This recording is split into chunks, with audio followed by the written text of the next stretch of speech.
Hello everyone and welcome to the Roundup. We've got dream running back rookie landing spots, DeVonta Smith got paid, and best bets for the NFL draft that's coming up. But before we get into that, I have something super exciting to announce. With our partners at Webex by Cisco, we are giving away a new Apple TV 4K device. And we've been using this Webex technology for a very long time if you've been watching the Roundup, and now you have the power to have Webex for your hybrid work environment. With the Apple TV 4K device, you can stay connected to your colleagues on the biggest screens that you have. So to enter to win this giveaway, make sure you go to @MBFantasyLife and find the post that is pinned on Twitter. Make sure you retweet that post and follow Fantasy Life and Webex for a chance to win. We are going to pick that winner on Monday. So now let's get into the Roundup. So the NFL draft is just days away, and even if we think that this running back class is a little underwhelming, there are still really good rookie landing spots that we have to talk about. By now we all know that rookie wide receivers are dominating this NFL draft class, but there are two potential landing spots for the incoming running backs that I think could be really good for fantasy football in 2024. So let's go through it. This is an article written by Peter Overzet on fantasylife.com if you want to go and check out the full thing. We're going to be here on the Board Pro 75 starting with Trey Benson, and a dream landing spot for him, the Los Angeles Chargers. So a little bit about Trey Benson. He right now sits at the top of tier 2 for Dwayne McFarland's rookie supermodel, which I think is really important to say how good he could be in 2024. Now, the Los Angeles Chargers need a lot of help. They need anyone in that backfield because right now they've got Gus Edwards and they've got Isaiah Spiller, which isn't bad, but this just means that whoever comes into this situation could be great for fantasy football because when we look at it, they don't have Austin Eckler anymore. So that means that 87% of their carries, 91% of their targets are up for grabs, and that could be fantastic.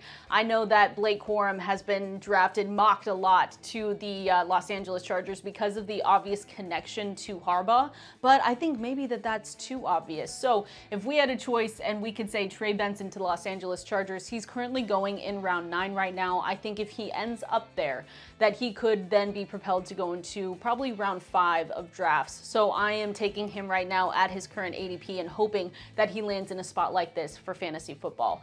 Next up, I want to talk about Jonathon Brooks going to the Cowboys potentially. So right now, current ADP is 120, and for Jonathon Brooks, he is in a class of his own, a tier of his own for Dwayne McFarland's rookie supermodel. He is in tier 1, the only player in tier 1. And so the dream landing spot with the Dallas Cowboys, it feels almost like the same for the Chargers that we just talked about. They have no more Tony Pollard. Ezekiel Elliott's been gone for a while, so you have a situation where someone could come in and step in and take on a huge role. I think it's easy to note, good to note, that for rookie running backs, rookies in general, it might take a while to get up to speed. So middle half of the season, back half of the season, if Jonathon Brooks does land here, I would be very happy to continue drafting him.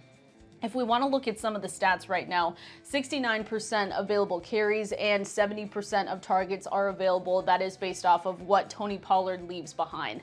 So again, Jonathon Brooks' predicted ADP is probably round 6. We talked about his current ADP before, round 10, 11, depending on who is in that draft with you. But I think this is also a really, really good landing spot for him. Same with the Chargers one. It's just some of these open backfields that we want to take advantage of for fantasy football.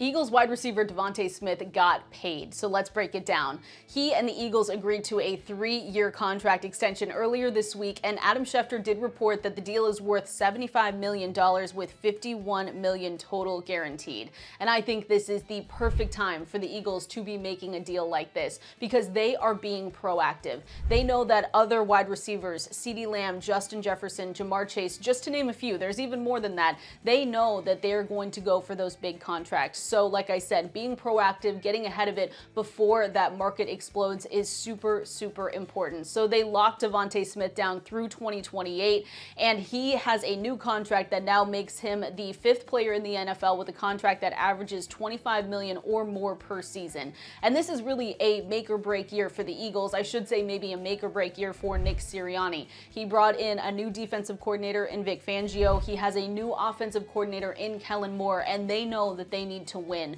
with this team that they have right now. So I think DeVonta Smith could be someone that benefits the most with Kellen Moore coming over into this offense. We'll see what he can do. Congratulations to him, though, and I'm going to continue drafting him in as many fantasy drafts as I can.